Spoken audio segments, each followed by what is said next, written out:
السلام علیکم ورحمۃ اللہ وبرکاتہ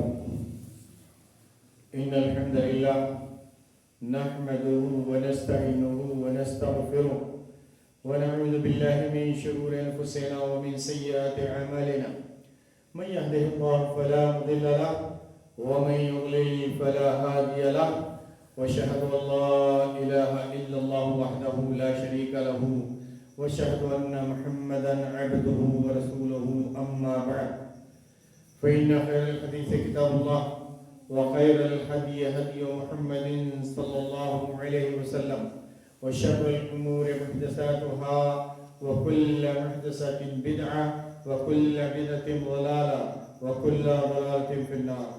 قال الله سبحانه وتعالى في القرآن المجيد والفرقان الحميد أعوذ بالله السميع العليم من الشيطان الرجيم بسم الله الرحمن الرحيم. يا أيها الناس اتقوا ربكم واخشوا يوما لا يجزي والد عن ولده ولا مولود هو جاز عن والده شيئا. وقال الله سبحانه وتعالى في مقام آخر يا أيها الذين آمنوا قوا أنفسكم وأهلكم نارا وقودها الناس والحجارة عليها ملائكة غلاظ شداد لا يعصون الله ما أمرهم ويفعلون ما يؤمرون. وقال رسول الله صلى الله عليه وسلم تركتكم على المحجة البيضاء ليلها كنهارها لا يزيغ عنها إلا هالك او كما قال رسول اللہ صلی اللہ علیہ وسلم. تمام قسم کی حمد و ثنا کبریائی اور بڑائی اس رب العالمین کے لیے لائق و زیبا ہے جس نے کہ ہمیں یہ رمضان المبارک کے روزے فراہم فرمائے اور ہم لوگوں نے اپنی استطاعت کے مطابق جو کچھ کوشش کر کے جتنا ہو سکا اللہ وحدہ لا شریک کی عبادت کرنے کی کوشش کی. اللہ وحدہ لا شریک اسے قبول فرمائے. درود و سلام ہادی برحق سید المرسلین خاتم النبیین محمد ابن عبداللہ رحمت للعالمین صلی اللہ علیہ وسلم پر جو ساری کائنات کے لیے رشد و ہدایت کا پیغام لے کر اس دنیا میں تشریف لائے اور اس گمراہ انسانیت کو زندگی جینے کے طریقے سکھائے اور زندگی کے ہر موڑ پر مکمل رہنمائی عطا فرمائی. اللہ اکبر اللہ اکبر اللہ اکبر لا الہ الا اللہ اللہ اکبر وللہ الحمد. اللہ اکبر کبیرا والحمد للہ کثیرا وسبحان اللہ بکرۃ وعصیلا. اللہ وحدہ لا شریک نے ارشاد فرمایا یا ایھا الذین آمنوا اے ایمان والو قوا انفسکم واہلکم نارا اپنے آپ کو اور اپنے بال بچوں کو جہنم کی آگ سے بچاؤ. یہ کلام رب العالمین کا ساری دنیا کے لیے عام ہے. انسان کی سب سے پہلے جو کوشش ہونا چاہیے اپنے لیے اور اپنی اولاد کے لیے وہ کوشش یہ ہونا چاہیے کہ وہ ان کو جہنم کی آگ سے بچائے. لیکن ہمارے یہاں اس کا الٹا ہے. ہمارے یہاں سب سے پہلے یہ کوشش کی جاتی ہے کہ بچوں کے کھانے کا انتظام کہیں سے کریں, رہنے کا انتظام کریں, صحیح پانی کا انتظام کریں, سب چیز کا انتظام کریں. یہ انتظام پہلے کیے جاتے ہیں اور جہنم سے بچانے کی کسی کو خوف ہی نہیں ہوتا ہے, نہ کوئی سوچتا ہے. ماحول ایسا بنا ہوا ہے. اللہ وحدہ لا شریک نے ارشاد فرمایا کہ وَلَا تُكَبِّرُوا اللَّهَ عَلَى مَا هَدَاكُمْ. اللہ وحدہ لا شریک کی بڑائی بیان کرو کیونکہ اللہ وحدہ لا شریک نے تمہیں ہدایت دی ہے, اس کی بڑائی بیان کرو. اور سب سے اچھا بڑائی بیان کرنے کا جو طریقہ ہمارے نبی صلی اللہ علیہ وسلم نے بتایا عیدوں میں, عید جو ہے اصل میں عید لفظ کا معنی ہوتا ہے بار بار آنا, اس کو عید کہتے ہیں, ریپیٹ کرنے کو عید کہتے ہیں, بار بار. ہمارے یہاں عید اور بقرعید یا عید الفطر اور عید الاضحیٰ یہ دو عیدیں ہیں جو خوشی منانے کے لیے. اللہ وحدہ شریک نے ہم کو یہ دو تہوار دیے ہیں. اسلام میں ان دو عیدوں کے علاوہ کوئی تیسری عید نہیں ہے اور ان عیدوں میں ہم کو خوشیاں منانے کا حکم ہے اور اللہ وحدہ لا شریک کی نعمتوں کا شکر ادا کرنے کا حکم ہے. سب سے ضروری جو حکم اللہ وحدہ لا شریک نے دیا تھا وہ یہ یہی دیا تھا کہ وَلَا تُكَبِّرُوا اللَّهَ عَلَىٰ مَا هَدَاكُمْ، تم اللہ کی بڑائی بیان کرو کیونکہ اللہ وحدہ لا شریک نے تم کو ہدایت دی۔ نبی کریم صلی اللہ علیہ وسلم نے بڑائی بیان کرنے کا سب سے اچھا طریقہ جو بتایا وہ یہی بتایا کہ آپ تکبیرات پڑھا کرتے تھے، کہتے تھے اللہ اکبر لا الہ الا اللہ اکبر وللہ الحمد، اللہ اکبر کبیرہ والحمد للہ کثیرہ وسبحان اللہ بکرۃ واصیلا۔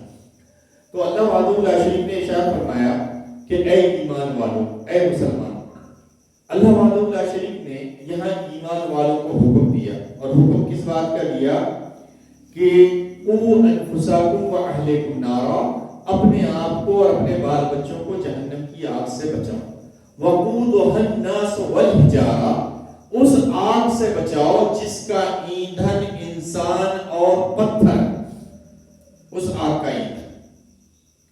اور آج ہماری قوم کا یہ حال ہے، اس موبائل نے قوم کا ایسا حال کر رکھا ہے کہ آدمی دنیا کی ہر چیز کو بھول کر موبائل میں لگا ہوا ہے، چاہے بچہ ہو، بڑا ہو، بوڑھا ہو، جوان ہو، جس کے پاس موبائل ہے تو سب موبائل میں لگے ہوئے ہیں۔ اللہ کے بندو، یہ دماغ کو گھما دیتا ہے انسان کے۔ آپ کسی چیز کو بھی اگر لگاتار کسی چیز میں رہیں، کسی چیز میں لگے رہیں تو دماغ پر بہت فرق پڑتا ہے، اس سے دماغ گھوم جاتا ہے انسان۔ تھوڑا سا اس کو چھوڑ کے کبھی اللہ کے ذکر میں لگ جایا کریں، کبھی اللہ کے دین کی باتوں کو سن لیا کریں، پڑھ لیا کریں، ان کو یاد کر کے دوسروں کو بتانے کی کوشش کیا کریں۔ اللہ وحدہ لا شریک نے ارشاد فرمایا کہ یا ایھا الذین آمنوا، اے ایمان والو، قوا انفسکم واہلکم نارا، اپنے آپ کو اور اپنے بال بچوں کو جہنم کی آگ سے بچاؤ۔ کس آگ سے؟ وقودها الناس والحجارہ، جس کا ایندھن انسان اور پتھر۔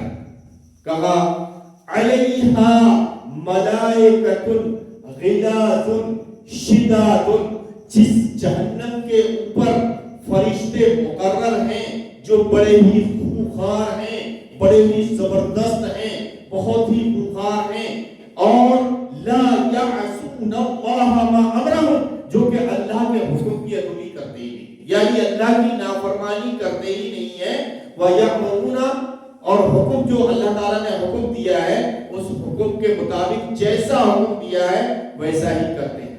حدیثوں میں یہ بھی آتا ہے، اسی لیے ان فرشتوں کو کہا جاتا ہے کہ وہ بہرے اور گونگے ہیں، یعنی نہ تو تمہاری باتوں کا جواب دیں گے اور نہ تمہاری کسی بات کو سنیں گے۔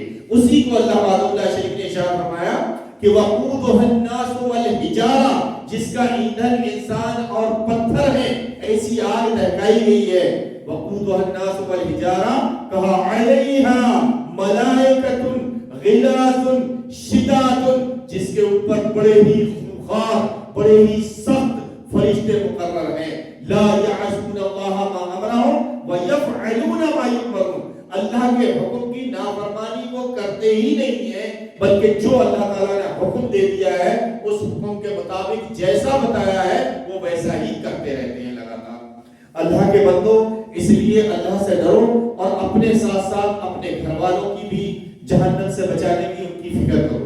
ہمارا کام صرف کوشش کرنے کا ہے، ہدایت اللہ کے ہاتھ میں ہے، ہدایت دینا اللہ کے ہاتھ میں ہے۔ اگر ہدایت ہمارے کہنے سے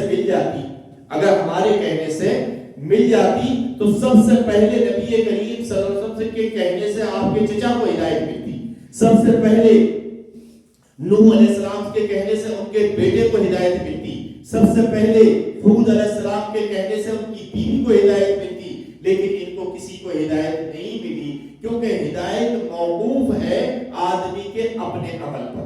جب آدمی خود اللہ سے کوشش کرتا ہے ہدایت کی تب اس کو ہدایت ملتی ہے، گھر میں بیٹھ کے کسی کو ہدایت نہیں ملتی ہے، جب تک کوشش نہ کرے کسی کو ہدایت نہیں ملتی ہے۔ اور جتنا آدمی دین سے دور ہوتا جاتا ہے گمراہی میں اتنا ہی دور چلا جاتا ہے، ہمارے لیے طریقہ یہ ہونا چاہیے کہ جیسا کہ بتایا گیا ہے کہ اقدو عالما او متعلما او مستمعا او محبا، حالانکہ یہ حدیث کے کلمات صحیح حدیث سے ثابت نہیں، لیکن جو کلمات ہیں یہ کلمات حقیقت پر مبنی ہیں. بالکل ایسا ہی ہوتا ہے. نبی کریم صلی اللہ علیہ وسلم کی حدیث سے ثابت نہیں ہوا، لیکن جو کلمات ہیں یہ کلمات ہم اپنی زبان سے کہہ سکتے ہیں، ہم اپنے حساب سے لوگوں کو نصیحت کر سکتے ہیں. اس میں کہا بتایا گیا ہے کہ اغدو عالما، تم عالم بنو، او متعلما، یا تو تم خود دین سکھانے والے بنو یا خود دین سیکھنے والے بنو. اگر تمہارے اندر اتنی طاقت نہیں ہے کہ تم سیکھ کر دوسروں کو سکھا سکو تو صرف اتنا کر لو کہ تم سیکھتے رہو، دین کو سیکھتے رہو. اغدو عالما او متعلما، سیکھنے والے ہی بن جاؤ. اگر عالم نہیں بن سکتے ہو، دوسروں کو سکھانے والے نہیں بنتے ہو تو سیکھنے والے بن جاؤ. اور مستمعا، اگر سیکھنے آپ کو کوئی سکھا رہا ہے پھر بھی آپ نہیں سیکھ پا رہے ہیں تو لگاتار دین کی باتیں سنتے رہیں، لگاتار سنتے رہیں. اگر سیکھ نہیں پا رہے تو سنتے تو رہیں لگاتار. اور محبن، چوتھی چیز بتائی، یا پھر اس شخص سے جو دیندار ہے، جو دین پر چلنے والے ہیں، ان سے محبت کرنا سیکھو، ان سے محبت کرنے لوگوں. یہ 4 طریقے بتائے اور کہا ولا تکن خامسا تہلکا. اس 4 کے علاوہ تم 5 میں مت ہو جانا ورنہ تم ہلاک و برباد ہو جاؤ. اور ایک جگہ تو یہ کہا گیا ہے کہ 5واں جو ہوتا ہے وہ ہوتا ہے جو 4 میں نہیں ہے، 4 کیٹیگری میں نہیں ہے، 5ویں کیٹیگری میں ہے. تو اس کا کام صرف یہ ہوتا ہے کہ وہ دین پر عیب لگاتا ہے اور علماء پر عیب لگاتا ہے کہ دیکھو یہ سب کچھ بگاڑنے والے مولوی ہیں، اسی لیے بھائی میں تو بھائی مولویوں سے زیادہ تعلقات رکھتا نہیں ہوں، سب بگاڑنے والے مولوی ہیں. صحیح ہے، مولوی بگاڑنے والے ہیں، لیکن اگر اس دنیا میں یہ مولوی نہ رہے نا تو یہ بے لگام ہو جائے، سب کے سب ایسے ہو جائیں کہ سب کفر میں پڑ جائیں. اور اللہ کے بندو، ہم کو تو خصوصی طور پر دھیان رکھنا چاہیے کیونکہ نبی کریم صلی اللہ علیہ وسلم نے بھی بتایا ہم کو اور اللہ وحدہ لا شریک نے بتایا ہم کو. قرآن کریم میں ہے کہ اعراب اشد من الکفر والنفاق، کہ دیہات کے لوگ جو ہیں وہ کفر میں اور نفاق میں شدید ہوتے ہیں، شدت رکھتے ہیں. دیہات کے لوگ، یعنی شہر کے لوگوں کے اللہ تعالیٰ بتا رہا ہے اور کوئی نہیں، کہ شہر کے لوگوں کے مقابلے میں یہ جو دیہات کے لوگ ہوتے ہیں، دیہات میں رہنے والے ہوتے ہیں، یہ زیادہ سخت ہوتے ہیں کفر میں اور نفاق میں. کفر میں اڑے رہتے ہیں اور منافقت میں رہتے ہیں. یہ اللہ تعالیٰ بتا رہا ہے، کسی اور کی بات نہیں. تو ہم کو زیادہ دھیان رکھنا چاہیے، ہم کو زیادہ کوشش کرنا چاہیے دین سیکھنے کی. تو ہمارا کام صرف دین، میں نے بتایا کہ جو آدمی 4 کیٹیگری میں نہیں ہوتا ہے تو 5ویں کیٹیگری والے کا اس کا یہی کام ہوتا ہے. اگر کہیں تم نے داڑھی